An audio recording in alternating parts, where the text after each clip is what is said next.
Bonjour les amis, nous retrouvons l'évangile de Matthieu au chapitre 12, les versets 1 à 8. En ce temps-là, un jour de sabbat, Jésus vint à passer à travers des champs de blé. Ses disciples eurent faim et se mirent à arracher des épis et à les manger. Voyant cela, les pharisiens lui dirent « Vois tes disciples qui font ce qui n'est pas permis de faire pendant le sabbat. » Il leur répondit « N'avez-vous pas lu ce que fit David lorsqu'il eut faim? Lui et ses compagnons, comment il est entré dans la maison de Dieu et comment ils ont mangé les pains de l'offrande, que ni lui ni ses compagnons n'avaient le droit de manger, mais seulement les prêtres. Ou n'avez-vous pas lu dans la loi que le jour du sabbat, dans le temple, les prêtres profanent le sabbat sans être en faute? Or, je vous le déclare, il y a ici plus grand que le temple. Si vous aviez compris ce que signifie « c'est la miséricorde que je veux, non le sacrifice », vous n'auriez pas condamné ces hommes qui ne sont pas en faute.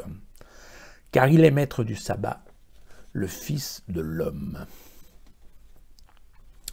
Bien voilà, nous avons lu le passage équivalent chez Marc, on l'a vu le 18 janvier dernier.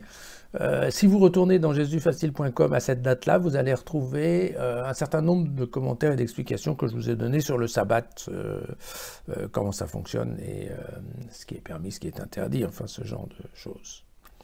Alors, bon, aujourd'hui on ne va pas revoir ça, mais par contre je vais vous parler d'autre chose, c'est que nous sommes en train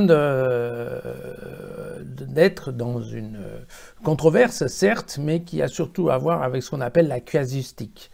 La casuistique, c'est un exercice intellectuel, on va dire, absolument adoré chez les Juifs, que ce soit au niveau des scribes, des prêtres et des pharisiens, qui est en fait de faire une étude de cas, c'est-à-dire d'essayer de prendre un exemple dans la vie réelle et de voir quelle est la partie du commandement de la Torah qui va s'appliquer le plus ou moins à cet exemple-là, et de façon à effectivement adapter, ou en tout cas aider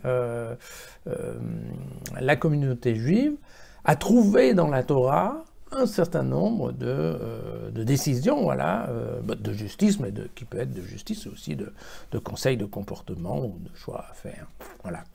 C'est typiquement donc une question de casuistique. Regarde ce qu'ils font et c'est permis ou ce n'est pas permis le jour du sabbat. Alors en fait, sur ce point-là, les pharisiens sont pas très honnêtes, car il existe dans le livre du Deutéronome, au chapitre 23, il y a un tout petit paragraphe qui parle de la nourriture du passant.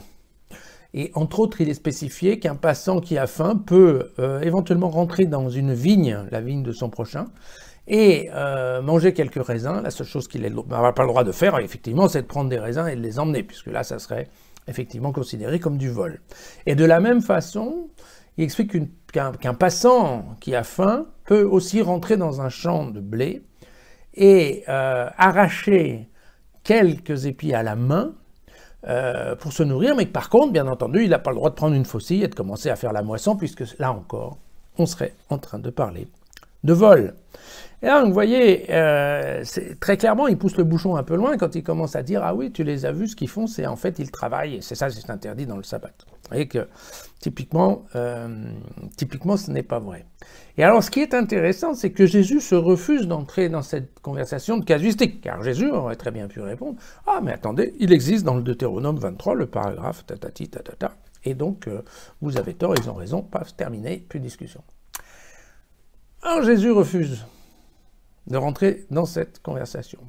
Ce qu'il essaye de faire, c'est plutôt de donner un certain nombre de contre-exemples qui montrent que la loi, avec ses 610 commandements, à la fin ne veut plus rien dire du tout.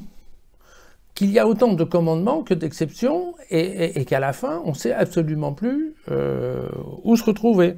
Donc, typiquement, il nous parle de l'histoire de David. Oui, alors cette histoire de David, on la retrouve dans le livre de Samuel, où effectivement, David revient sur les lieux de sa bataille avec Goliath et il rentre chez un prêtre où il avait laissé la fameuse épée de Goliath.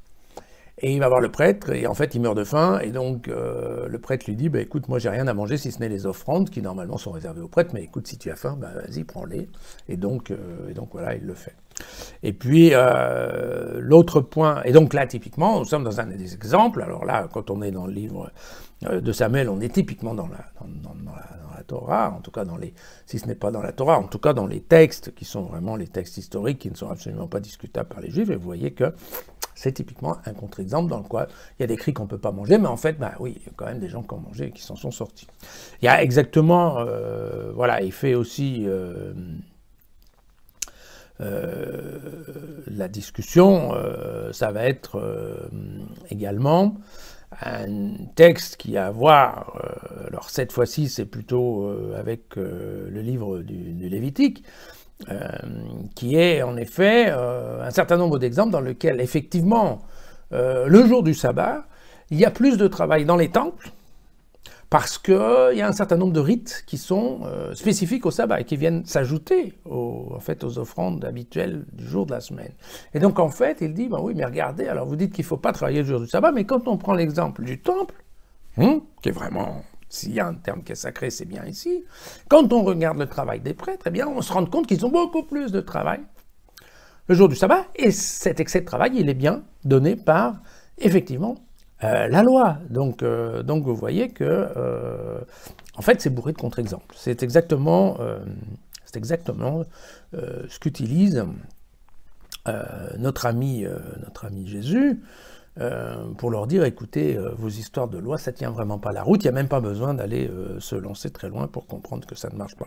Alors c'est assez amusant parce que Matthieu nous resserre le passage du livre d'Osée, au chapitre 6, qu'on avait déjà vu en fait il n'y a pas longtemps, puisque ça apparaît déjà dans le chapitre 9 de Matthieu, on a vu ça le 1er juillet, pour tout vous dire, où en effet, c'est ce fameux verset qui est « c'est l'amour qui me plaît et non le sacrifice ». Alors vous savez qu'au chapitre 9, en fait, c'était un verset qui était utilisé pour les Juifs pour dire « oui, ok, c'est pas grave, on n'a plus de temple après l'année 70, mais bon, voilà, maintenant on va faire de la miséricorde plutôt que de faire des offrandes, et c'est comme ça qu'il faut le prendre ». Bon, dans ce cas-là, c'est un peu différent, puisque, donc vous voyez que, là encore, Matthieu utilise ce verset pour leur dire, écoutez, voilà, l'important, c'est pas tellement les lois, l'important, c'est surtout ce qu'il y a dans votre cœur, en fait. C'est bien l'amour, la miséricorde, qui sont nettement plus importantes que les sacrifices et vos commandements. Alors, concernant l'histoire du sabbat, vous savez que, n'oubliez pas qu'hier, nous en avons parlé.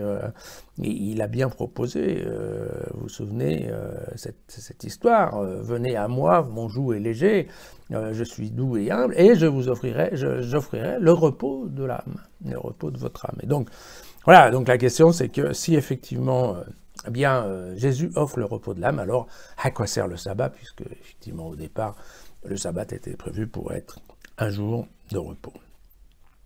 Et puis, bien entendu, l'idée qui est derrière, c'est le sens de la dernière phrase. Il est maître du sabbat, le Fils de l'homme. C'est-à-dire, en effet, encore une fois, pourquoi vouloir imposer le sabbat à celui qui l'a en fait institué, puisque toutes ces histoires de règles ont été normalement inspirées par Dieu à Moïse, et donc, bon voilà, c'est tout bête, mais une fois de plus, vous oubliez que Jésus n'est pas n'importe qui, Jésus est le Fils de Dieu, donc n'oubliez pas ça. Voilà.